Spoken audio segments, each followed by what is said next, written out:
It was just an ordinary evening, until her laughter settled into my chest and I realized I was feeling something I'd never felt before.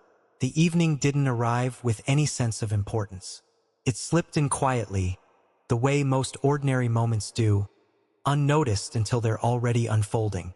The air inside the house was calm, filled with the soft glow of warm lamps that blurred the corners of the room and made everything feel gentler. Outside, the neighborhood had settled into its nightly hush, the kind where distant sounds fade into background comfort rather than silence. She was already there when I arrived, seated comfortably, her posture relaxed but self-assured. There was something unhurried about her presence, as if she had learned long ago not to rush moments that didn't ask to be rushed. She greeted me with a smile that felt practiced in kindness rather than charm, the kind that doesn't demand attention but quietly earns it. Then she laughed. It wasn't loud or performative. It rose naturally, warm and full, filling the space between us in a way words hadn't yet managed to do. Her laughter carried an ease that softened everything around it, and without realizing it, I found myself smiling back, not because of the joke itself, but because of how it felt to hear her enjoy the moment so completely. As we talked, I began noticing small things, details I wouldn't have paid attention to on any other evening. The way she leaned slightly forward when listening, as if every word deserved to be caught. The gentle rhythm of her breathing when she paused between sentences. How her eyes held mine just a beat longer than necessary, not in challenge, but in quiet acknowledgement. There was no rush, no sense of expectation. Conversation flowed slowly, comfortably, touching on simple topics. The day, shared surroundings, passing thoughts. Yet something beneath it all felt unusually grounding. I wasn't performing or impressing. I was simply present. And to my surprise, that seemed to be enough. I became aware of how at ease I felt in her company. It wasn't excitement or nerves that settled in my chest, but something steadier, calm I hadn't realized I was missing. The kind that comes from feeling seen without being examined, welcomed without being evaluated. She carried herself with a confidence shaped by experience, but there was softness there too. A warmth that came not from trying to be engaging, but from being genuine. When she smiled, it wasn't hurried. When she spoke, she chose her words carefully, as if she valued the space between them as much as the words themselves. At one point, our conversation paused naturally, neither of us rushing to fill the silence. It didn't feel awkward, felt shared. I remember thinking how rare that was, how often silence feels like something to escape rather than something to sit inside. As the evening settled further, I realized something subtle but undeniable had shifted. Nothing dramatic had happened. No lines had been crossed. And yet, something inside me had been gently stirred awake. I hadn't come expecting anything more than a simple evening. But as I sat there, surrounded by soft light and her easy presence, I understood that sometimes the first spark doesn't announce itself. Sometimes it simply warms you enough to notice it was cold before. The conversation didn't deepen all at once. It unfolded gradually, like a door left slightly open, inviting without insisting. We spoke at first about simple things, the kind of topics people used to stay polite, to remain safely on the surface. But somewhere between one pause and the next, the rhythm changed. Our words slowed, not from lack of things to say, but because neither of us wanted to rush what was forming. She spoke with an ease that came from having lived enough life to know which details mattered and which didn't. When she talked about her day, she didn't list events. She shared impressions. How a moment made her feel. What stayed with her after everything else faded. I found myself listening more closely than usual, not waiting for my turn to speak, but genuinely absorbing her tone, the soft emphasis she placed on certain words. When I responded, I noticed myself choosing honesty over cleverness. I didn't exaggerate or simplify. I spoke plainly about my thoughts, my uncertainties, the small ambitions that usually stayed tucked away. And instead of dismissing them or brushing them off, she received them with attention, nodding slowly, eyes steady, as if my words carried weight simply because they were mine. Our eye contact grew more deliberate, not intense, not challenging, just present. When one of us spoke, the other didn't look away. It created a sense of being held in the moment, as if nothing else demanded our focus. Her expressions shifted subtly as she listened. A softened smile here, a thoughtful crease in her brow there, and I became acutely aware of how rare it was to feel this fully heard. At one point, she shared something personal. Not dramatic or heavy, just quietly honest. A reflection about time, about how perspectives change when you've had to start over more than once. Her voice lowered slightly as she spoke, and without realizing it, I leaned in just a bit, drawn by the sincerity in her tone. The space between us felt smaller, though neither of us had moved much at all. Silences began to appear, not as interruptions, but as punctuation. Moments where words weren't necessary. During one of those pauses, she smiled softly, as if acknowledging something unspoken between us. I felt it too, a shared understanding that this conversation was becoming something more than casual exchange. I noticed how relaxed she seemed, how her shoulders eased as the evening went on. There was no performance in her presence, no need to impress, just a quiet confidence that came from knowing herself. It made me feel steadier in return, less concerned with how I was being perceived and more focused on simply being there with her. As the conversation continued, I realized something subtle but powerful. Time felt different. Minutes stretched gently, unhurried. The outside world seemed to fade, leaving just the warmth of the room, the sound of her voice, and the growing sense that this connection was building itself naturally, without force or intention. It was then that I understood this wasn't just talk. This was the beginning of something formed through it happened so naturally that I almost missed the exact moment it began. We were laughing, not loudly, not dramatically, just the easy kind of laughter that comes when you're no longer measuring yourself in someone else's presence. I said something half serious, half self-deprecating, and she laughed in that warm, unguarded way of hers, the sound soft and genuine. As she did, her hand came to rest lightly on my forearm. It wasn't sudden. It wasn't deliberate in a way that demanded attention. Her fingers settled there as if they belonged, warm through the thin fabric of my sleeve, the pressure gentle and unassuming. Yet the effect was immediate. I felt it everywhere. Not as a rush, but as a quiet awareness that spread through my chest and slowed my breathing. For a moment, neither of us moved. Her hand stayed there just long enough for me to notice the contrast. The calm confidence in her touch, the way it carried reassurance rather than expectation. I became aware of how still I was sitting, how careful I suddenly felt, as though the moment itself deserved respect. The room seemed quieter, the space between us charged not with tension, but with attention. She continued speaking, unfazed, as if the touch was simply an extension of the conversation. Another way of listening. I nodded, though I can't remember exactly what she said. My focus had shifted inward, registering the warmth of her fingers, the subtle steadiness of her presence. It wasn't excitement that rose in me, but something deeper, a sense of being grounded, acknowledged in a way words hadn't quite managed.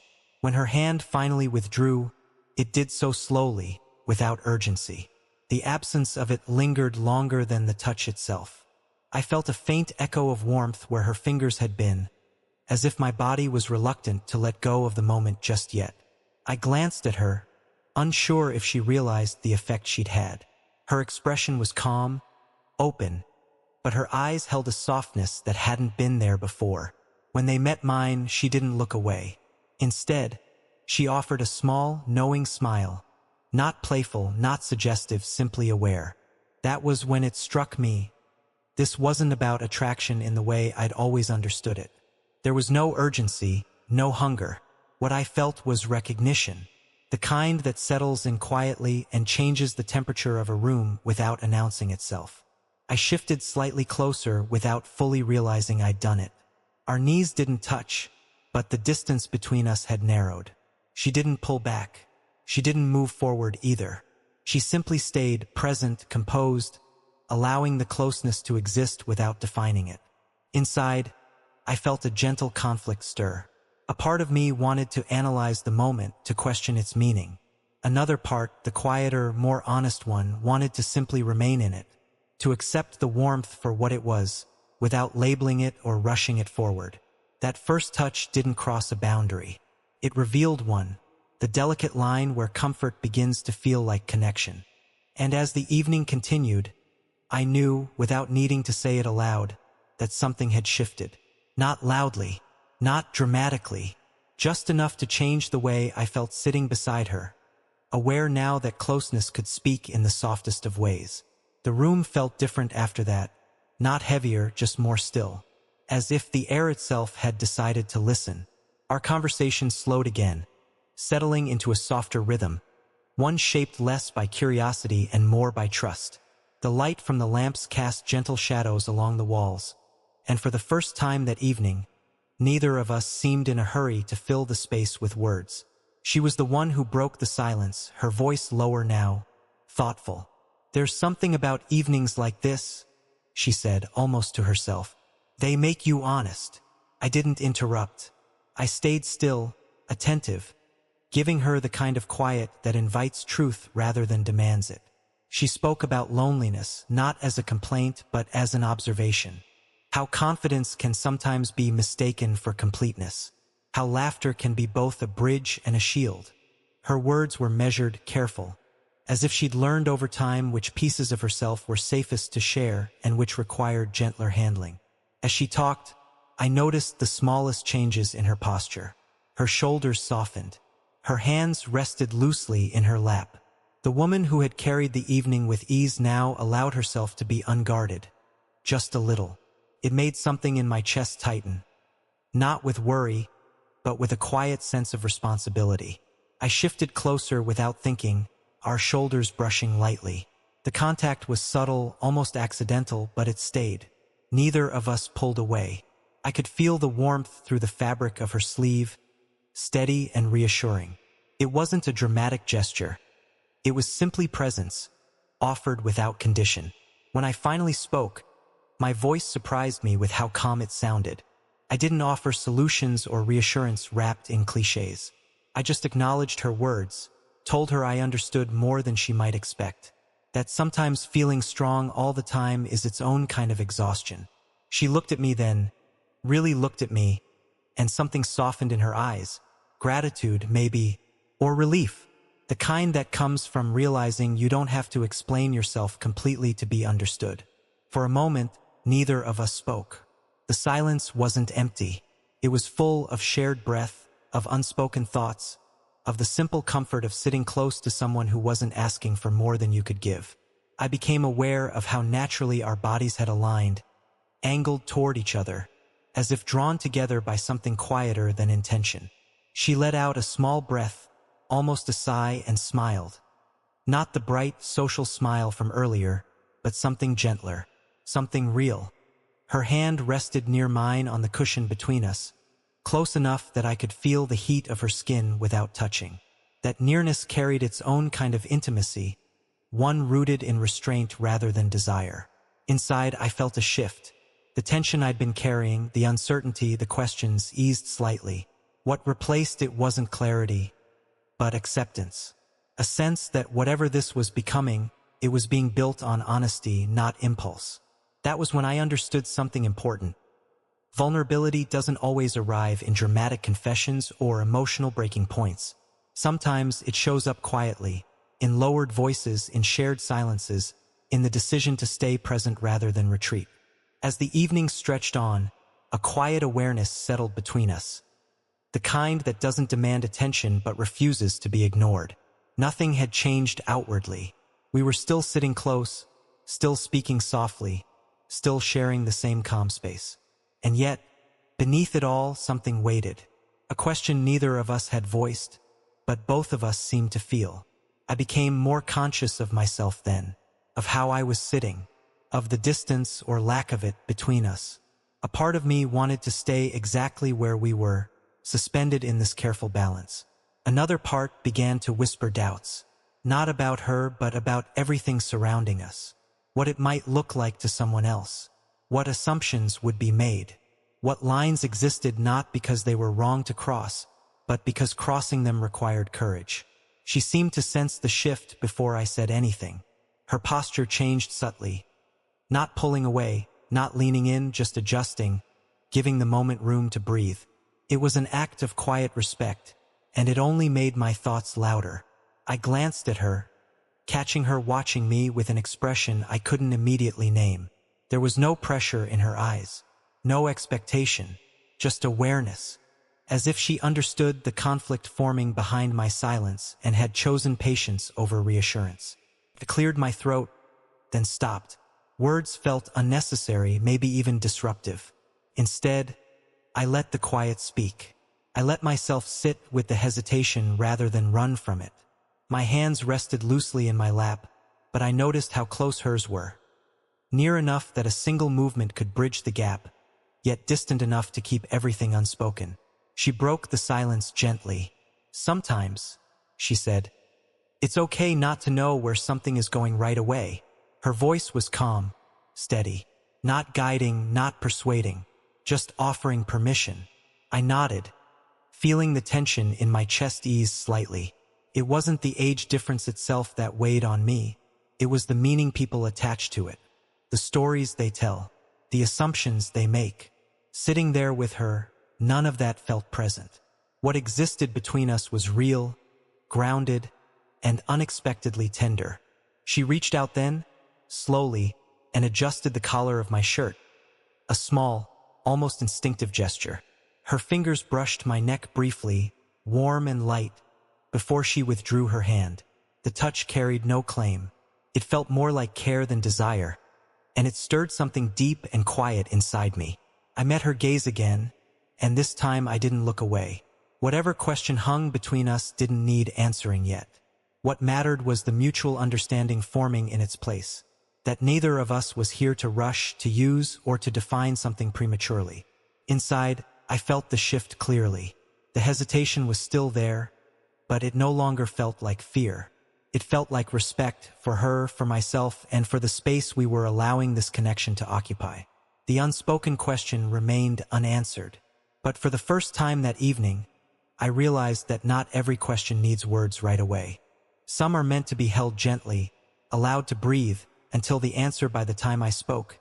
It felt less like a decision and more like an exhale I'd been holding for too long. The room hadn't changed, but something inside me had settled. The hesitation was still there, quiet but present, yet it no longer felt like a wall. It felt like a threshold. "I didn't expect tonight to feel like this," I said finally, my voice low, careful. "I'm not even sure what this is yet. But it matters." The words landed softly between us. I didn't dress them up or rush to explain. I let them stand as they were, honest, unfinished. For a moment, she simply looked at me, her expression open and unreadable, as if weighing not the words themselves, but the intention behind them. Then she smiled, not brightly, not with surprise, but with recognition. "I know," she said, "and I'm glad you said it." There was relief in her voice, subtle but real. She shifted slightly closer, not enough to crowd me, just enough to close the space we'd been carefully preserving. The movement felt intentional but gentle, an invitation rather than an advance. She reached for my hand then, slowly, giving me time to pull away if I wanted to.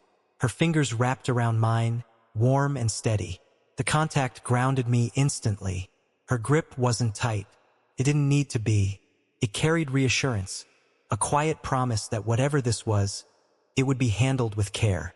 I let my thumb rest lightly against the back of her hand, feeling the smoothness of her skin, the calm rhythm of her presence. The fear that had been buzzing at the edges of my thoughts softened, not because it disappeared, but because it no longer felt stronger than the warmth we were sharing. She leaned in and rested her head briefly against my shoulder. The weight of it surprised me, not heavy, but real, trusting. I stayed still, aware of the way her hair brushed my neck, the faint scent that lingered with her. My arm lifted almost instinctively, settling around her back, careful and respectful, my hand resting where I knew it was welcome. We stayed like that for a long moment, breathing in sync. The hug wasn't about holding on. It was about being present, about choosing connection over doubt, even if only for this moment. When she lifted her head, her eyes met mine again, steady and warm. "Whatever this becomes," she said quietly. We let it be kind. I nodded. That felt right. Kind. Not dramatic. Not rushed. Just honest. As we eased apart, the closeness remained. Not in our bodies, but in the shared understanding that we had chosen not to retreat. We hadn't crossed anything recklessly. We had simply stepped forward, together into warmth. The evening didn't end with a dramatic shift or a defining moment. It softened instead, easing into something calm and complete, as if it understood that not every meaningful connection needs a grand conclusion. The warmth we'd chosen lingered in the room, settled into the spaces between us, unhurried and unafraid. We talked a little more, but differently now. The words were lighter, touched with an ease that hadn't been there before. There was no need to circle back to what had already been said. No need to explain or reaffirm. What mattered had been felt, and that felt enough. Eventually, the night signaled its close. The air outside had cooled, and the house had grown quieter, wrapped in that late evening stillness where even sounds seemed to move more slowly. I stood, reluctantly, aware that leaving didn't feel like an ending so much as a pause. She rose as well, smoothing her hands along her sleeves in a familiar, grounding gesture. We stood close, neither of us rushing to fill the final moments with unnecessary words. Her eyes searched mine briefly, not with uncertainty, but with something steadier, reassurance, perhaps, or quiet understanding. I'm glad you came, she said simply. So am I replied, and meant more than the words alone could carry. She stepped forward then and placed her hands lightly on my arms, her touch gentle, familiar now. She leaned in and pressed a soft kiss to my cheek. Unhurried, deliberate, affectionate. It wasn't a promise. It wasn't a goodbye meant to linger. It was a moment of warmth offered freely, without expectation. When she stepped back, her smile held the same calm confidence I'd noticed at the start of the evening. But now it was tempered with something deeper, something shared. I walked out into the quiet night feeling changed, though nothing tangible had been taken or given. The streetlights cast long shadows across the pavement, and with each step, I felt the echo of the evening settle inside me. Not as longing, not as regret, but as a steady glow.